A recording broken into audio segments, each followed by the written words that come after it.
언제나 즐거움과 기쁨으로 얼굴이 환하게 빛나는 꽃장수 할머니가 계셨습니다. 어느 날 당구 손님이 할머니에게 물어보았습니다. 언제나 즐거우신 것을 보니 할머니는 걱정 근심이 전혀 없으신가 봐요. 아우 천만에요. 걱정 근심이 없는 사람이 어디 있어요. 내게도 고통스러운 일, 짜증나는 걱정거리가 생겨난답니다. 근데 어떻게 그래도 매일 즐겁게 사실 수 있어요? 나는 3일의 비밀을 가지고 산답니다. 3일의 비밀이라니요? 그게 무엇입니까? 3일의 비밀이란 문제가 생길 때마다 하나님께 그 문제를 해결하시도록 맡겨버리고 조용히 3일을 기다리는 것이라오. 예수님이 무덤에서 3일 만에 부활하신 것처럼 그 문제가 해결되는데 3일이면 족하다고. 때론 숫자대로 3일이 아닐 수도 있지만 주님의 부활의 원리는 늘 동일합니다. 그래서 나에게는 어떤 암흑 같은 고난이 와도 3일 후면 광명이 언제나 찾아온다는 것을 알기 때문에 사는 것이 늘 즐겁습니다 라고 말했습니다. 예수님의 삶과 죽음은 그리스도인들에게 매우 중요합니다. 예수님께서 부활하신 기간은 3일이면 충분했다는 것이죠. 3일 만에 인류의 구원자가 되셨고 3일 만에 죽음을 이기는 놀라운 역사가 일어났습니다. 우리에게는 항상 문제와 어려움이 찾아오게 됩니다. 이런 문제 중 가장 큰 문제는 무엇일까요? 그것은 바로 죽음인 것이죠. 장소와 시대를 넘어 모든 인간을 고민되게 하는 그 문제가 바로 죽음일 것입니다. 인간 누구나 죽음을 피할 수 없기 때문에 죽음은 시대를 뛰어넘는 만고불변의 인간의 숙명이자 문제인 것입니다. 근데 죽음의 문제를 해결하는 사건이 인류 역사에서 일어났다는 것이죠.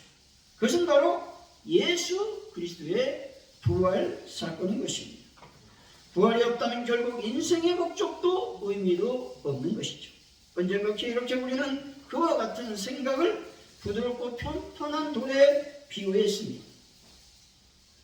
편편한 돌을 연못의 수면 위로 던지게 되면 춤을 추듯 무리를 미끄러져 나아가다가 어느 순간 갑자기 멈추더니 물속으로 쑥 가라앉아 버리고 언제 그리하였는 듯 수면이 잔잔해집니다.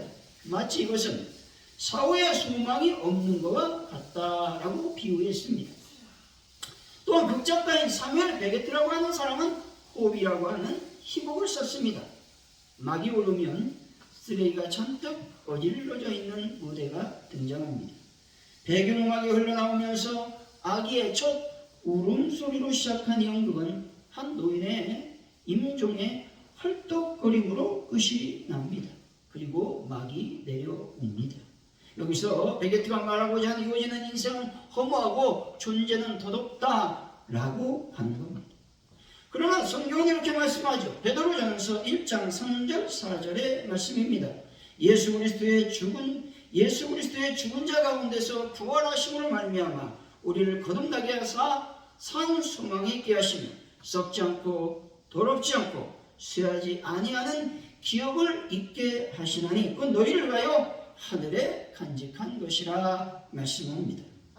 예수 그리스도께서 부활하심으로 말미암아 산 소망이 생겨났음을 믿으시기 바랍니다. 3일의 비밀은 다른 것이 아니라 예수 그리스도의 부활인 것이죠. 이 부활은 죽음에서 생명으로, 절망에서 희망으로 인간을 영생으로 인도하는 하나님의 기가 막힌 사건임을 믿으시기 바랍니다. 예수 그리스도께서 부활하셨던 사실을 믿고 소망으로 나아가시는 분들이 되시기 바랍니다. 사랑하는 성도 여러분, 부활의 소망을 갖고 매일 찾아오는 근심과 염려, 걱정과 문제들 뛰어넘어 하나님을 찬양하는 분들이 다 되시기를 예수 이름으로 간절히 축원드립니다. 오늘 말씀은 당시 데살로니가 성도들은 주님의 재림에 대한 강한 소망을 가지고 있었다는 것이죠. 그런데 문제는 데살로니가 성도들이 잘못된 종말관을 가지고 있었습니다. 바울이 유대인의 박해로 말미암아 데살로니가를 급히 떠나야만 했죠. 때문에 데살로니가 성도들은 그리스도의 핵심 교리를 충분하게 교육받지 못했습니다. 그러한 교리 중 하나가 바로 종말 교리라는 겁니다. 다시 말해 데살로니 교인들은 이미 죽은 성도들은 장차 그리스도의 재림 때에 살아있는 성도들처럼 영생에 이를 수 없다고 오해하고 있었습니다. 이것 때문에 이들은 과도하게 슬퍼했던 것이죠. 그래서 이러한 오해를 풀고자 바울은 오늘 본문을 쓰고 있는 것이죠. 바울은 그리스도의 재림 때 이미 죽은 성도의 부활이 있다는 것과 부활의 순서에 있어서도 죽은 자가 살아있는 자보다 앞설 것임을 밝히고 있는 겁니다. 그러므로서 성도들로 인하여 과도하게 슬퍼할 필요가 없음을 말하고 있는 것입니다. 오늘 말씀을 통해 3일의 비밀이라고 하는 제목으로 3일의 비밀은 예수 그리스도의 부활인데 이 부활의 소망을 붙잡으려면 믿음을 가져야 됩니다. 그렇다면 믿음은 과연 무엇인지 하나님의 은혜를 나누도록 하겠습니다. 첫째로 믿음은 슬픔에 머물지 않는 것이라고 말씀합니다. 13절이죠. 한번 읽어봅니다. 시작. 형제들아 저는 자들의 관행하는 너희가 알지 못함을 우리가 원하지 아니하느니 이는 소망 없는 다른 이와 같이 슬퍼하지 않게 하리라. 아멘. 여기서 자는 자라고 하는 말은 죽은 자를 의미하죠. 헬라인들이나 또 다른 이교도들은 죽음의 잠을 깨어날 수 없는 영원한 잠으로 인식했다는 것이죠. 반면에 그리스도인들은 부활의 생명으로 다시 깨어날 것을 믿었다라는 겁니다. 여기서 잔다라는 말은 단순히 중간 상태에서 영혼이 무의식적 반응을 나타내는 것을 의미하지 않습니다. 오히려 잔다라는 말은 잠에서 깨어나는 것과 같이 성도의 몸이 깨어나는 것을 의미한다는 것이죠. 소망이 없는 다른 이라는 말은 부활의 믿음을 갖지 못하는 비그리스도인들을 총칭하는 말입니다. 그래서 본절은 그리스도 안에서 죽은 자는 영원히 죽는 것이 아니라 잠시 잠자고 있다라는 겁니다. 그러므로 믿지 않는 자들처럼 지나치게 슬퍼하거나 괴로워하지 말 것을 당부하고 있는 것입니다. 그리스도 안에서 죽음은 전혀 새로운 의미를 가지고 있음을 여러분들은 믿으시기 바랍니다. 죽음은 끝이 아니라 새로운 영생의 출발점이라는 사실을 여러분들이 믿으시기 바랍니다. 죽음은요 두렵습니다. 흉측한 것이죠. 물론 죽음이란 모든 사람에게 예정되어 있지만 어느 누구도 죽음을 반기는 사람은 없다는 것이죠. 그만큼 죽음은 사람들에게 두려움의 대상이요 할 수만 있다면 피하고 싶은 대상인 것이죠. 그 이유는 죽음은 모든 것의 끝이요 모든 사람과의 영원한 이별이며 모든 사물과의 영원한 단절을 의미하기 때문인 것이죠. 그러나 그리스도 안에서 이 영원한 이별은 잠시 잠깐의 기다림으로 바뀌어져 버렸다는 사실입니다. 그것은 그리스도께서 죽으셨으나 다시금 부활하셨습니다.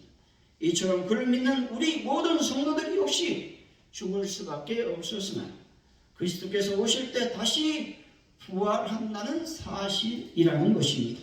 여러분 이것을 꼭 믿으시기 바랍니다. 야곱은 복을 받았죠. 하지만 복받는 과정은 결코 쉽지 않았습니다. 형 에서의 장적권을 빼앗아 축복을 먼저 빼앗았죠. 그 바람에 야곱은 외톨이가 되어서 외삼촌 집으로 도망가야 했습니다. 또 사랑하는 아내 나이를 얻기 위해서 몇 년을 고생했습니까? 14년을 외삼촌 집에서 무료로 봉사해야 했습니다. 외삼촌 집을 나오는 과정은 어땠습니까? 야방도주 하다가 결국은 외삼촌에게 쫓김을 받고 신문까지 당해야 했습니다. 이뿐 아니라 형 에서를 만나는 과정은 어떻습니까? 야뽕나루가 앞에 있는데 형을 만나는 생각 때문에 극한 두려움과 공포 속에 사로잡히게 되었습니다. 그래서 그날 저녁에 야뽕나루에서 영적인 싸움, 씨름을 해야 했다는 것이죠. 창세기 35장 18절 말씀입니다. 그가 죽게 되어 그의 혼이 떠나려 할 때에 아들의 이름을 베논이라 불렀으나 그의 아버지는 그를 베냐민이라 불렀더라. 아멘. 야곱은 얼마 전 딸 디나가 세겜에서 부끄러움을 당하는 일로 인해서 슬픔을 겪어야 했습니다. 그리고 오늘 야곱에게 또 다른 불행이 찾아옵니다. 사랑하는 아내 라헬이 둘째를 낳다가 죽게 되었다는 것이죠. 야곱의 상황을 한자로 표현해보면 설상가상이란 말이죠. 하나만 와도 감당하기 어려울 것 같은 일이 겹쳐가서 숨조차 쉬지 못할 때가 있는 것이죠. 어려운 일이 겹쳐서 오는 것이 비단 야곱의 이야기만은 아닌 듯 여러 나라에서 이런 현상을 이야기하는 용어들이 있다는 겁니다. 화불 단행이란 말이 있는데 이 말이 역시 재앙은 혼자서 다니지 않는다는 의미로 좋지 않은 일이 겹쳐서 온다라는 뜻입니다. 영어에도 이런 표현이 있습니다. 비가 오지 않지만 내렸다면 억수로 퍼붓는다라는 표현이죠. 이렇게 감당하기 어려운 슬픔을 만난 야곱이 슬픔을 어떻게 극복해 냈을까요? 오늘 야곱은 슬픔의 그늘에만 머물러 있지 않았습니다. 오히려 하나님의 약속을 바라보고 붙들며 아들의 이름까지 바꾸어 냈다는 것이죠. 슬플 때 슬프다고 말하고 눈물을 흘릴 줄 아는 것은 건강한 일입니다.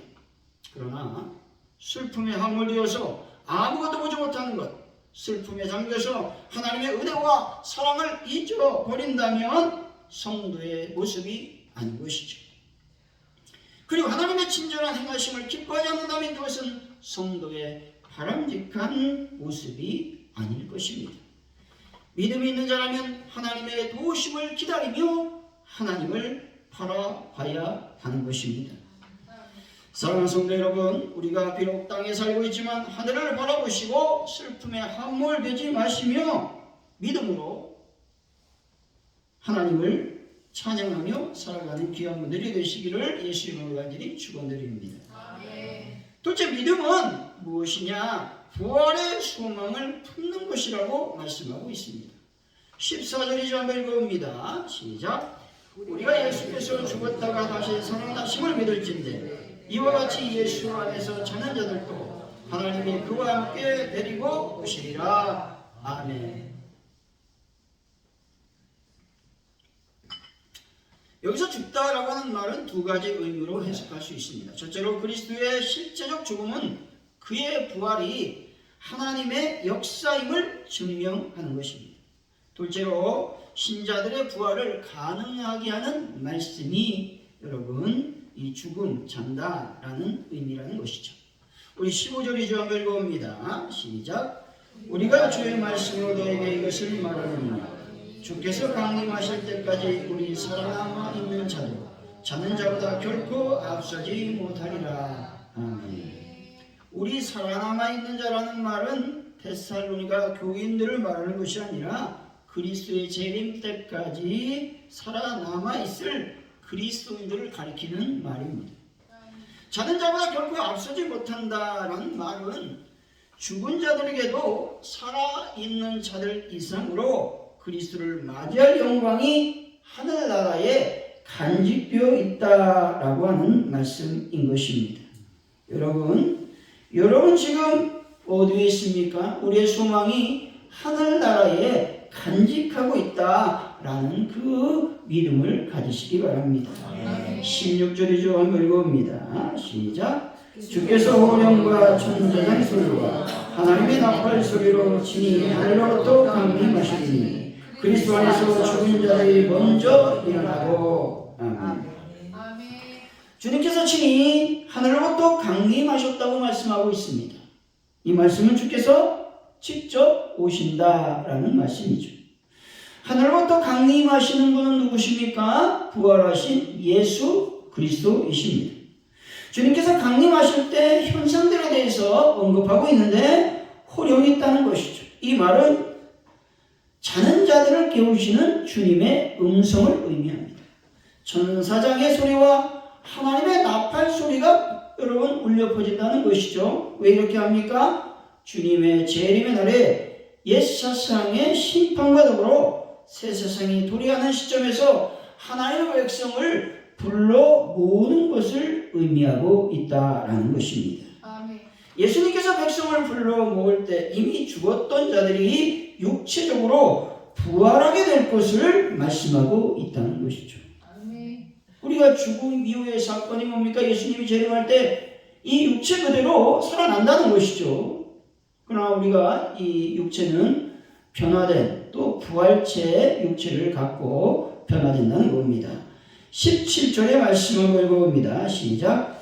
그 후에 우리 살아남은 자들도 그들과 함께 구름 속으로 끌려올려 공중에서 주를 영접하게 하시리니 그리야 우리가 항상 주와 함께 있으리라. 아멘.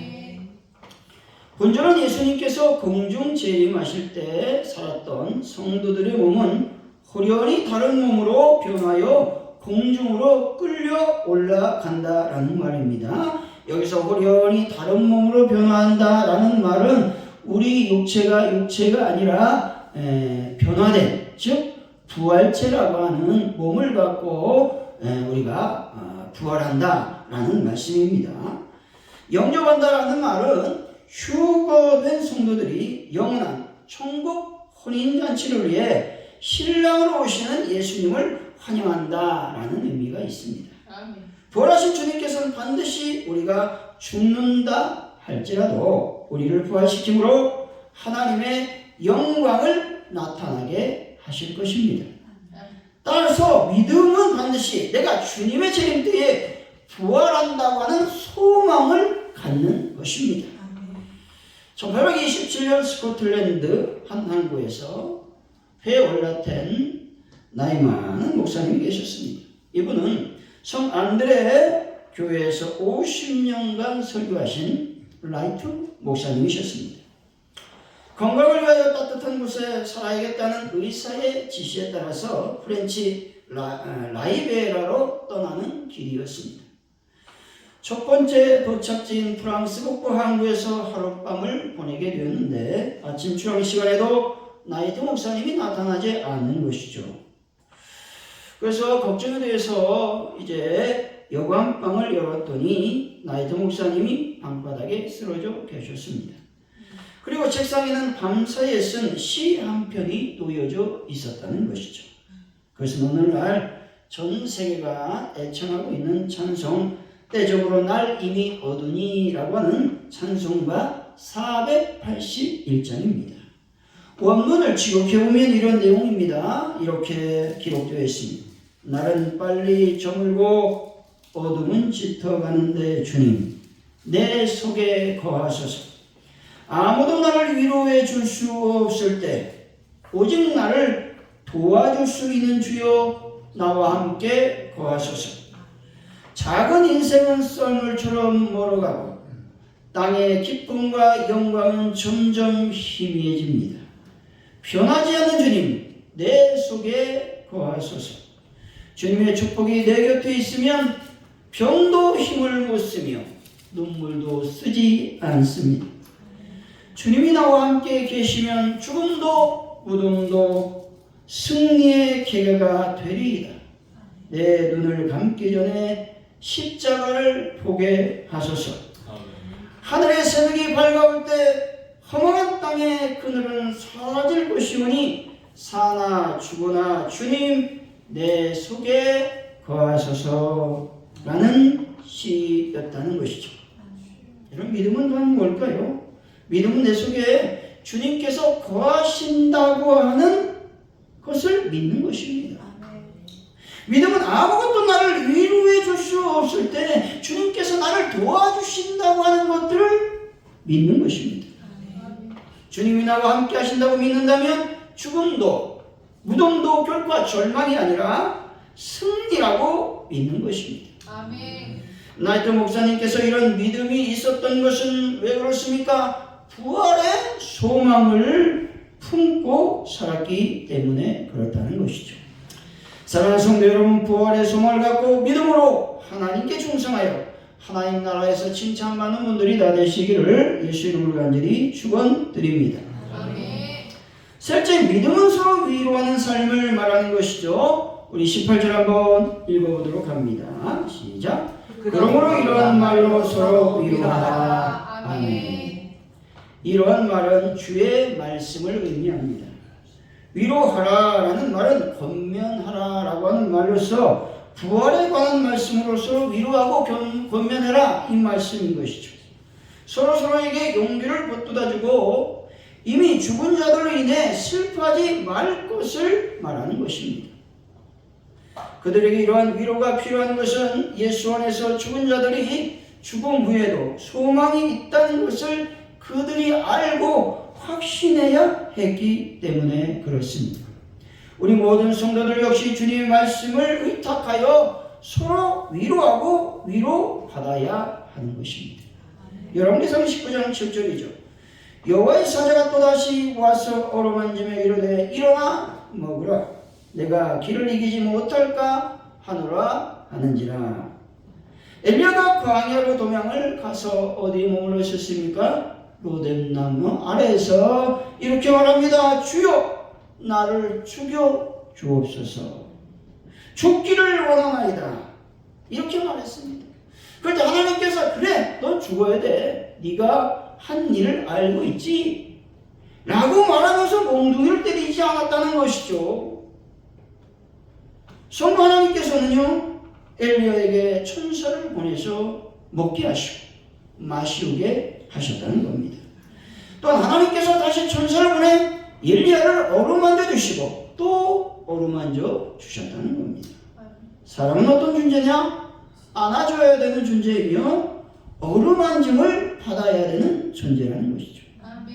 우리는 날마다 이런 기도를 해야 됩니다. 하나님 아버지, 나를 불쌍히 여겨주시고 하나님의 긍휼과 용서와 사랑의 손으로 나를 만져주시고 안아주시며 불쌍히 여겨 주옵소서. 예수님, 나를 긍휼히 여겨주시고 주님의 피 묻은 손으로 나를 만져주시고 업어주시며 인도하여 주옵소서. 보혜사 성령님, 나를 불쌍히 여겨주시고 성령님의 간구하심과 도우심으로 나를 만져주시며 품어주시고 살려 주옵소서. 그래서 부족한 죄인을 계속해서 심부름꾼으로 써 주옵소서 라고 기도해야 되는 겁니다. 사람은요 어머니 품이 그립습니다. 하나님의 품이 그리운 존재라는 것이죠. 하나님께서 우리를 어루만져 주시고 안아주시고 그렇다면 넘어지는 것도 겁나지 않고 병드는 것도 겁나지 않습니다. 그리고 실패하는 것도 겁나지 않고 죽는 것도 겁나지 않습니다. 이사야서 46장 3절 4절 말씀이죠. 야곱의 집이여 이스라엘 집의 모든 남은 자여 나를 들을지어다. 배에서 나무로부터 내게 안겼고 태에서 나무로부터 내게 업힌 너희여 너희가 노년에 이르기까지 내가 그리하겠고 백발이 되기까지 내가 너희를 품을 것이라. 내가 지어 쓴즉 않을 것이요 업을 것이요 구하여 내리라 말씀합니다. 하나님은 나를 안아주시고 품어주시며 구해주시는 분이심을 여러분들은 믿으시기 바랍니다. 하나님은 태어나면서부터 나를 업어 키우셨습니다. 노년과 백발이 되기까지 나를 품어 주실 것입니다. 뿐만 아니라 평생 나를 안아 주실 것임을 믿으시기 바랍니다. 결론적으로 삼위일의 비밀은 예수 그리스도의 부활을 말합니다. 이 부활을 붙잡으려면 믿음이 있어야 되는데 그럼 믿음은 과연 무엇이냐? 믿음은 슬픔에 머물지 않는 것이고 믿음은 부활의 소망을 품는 것입니다. 뿐만 아니라 믿음은 서로 위로하는 삶인 것입니다. 사랑하는 성도 여러분, 부활의 소망을 갖고 서로 위로함으로 날마다 부활의 주님의 돌보심을 경험하며 승리의 기쁨과 삶을 살아가는 귀한 분들이 되시기를 예수 이름으로 간절히 축원드립니다. 기도합니다. 하나님 아버지 감사합니다. 예수님의 부활을 소망하며 서로 위로하고 슬픔에 머물지 말며 하나님께 영광 돌리는 믿음을 저희들에게 허락하여 주옵소서. 아멘. 그래서 날마다 승리와 기쁨의 삶을 살아가는 저희들 되게 하여 주옵소서. 아멘. 감사합니다. 예수님의 이름으로 기도하옵나이다. 아멘. 아멘.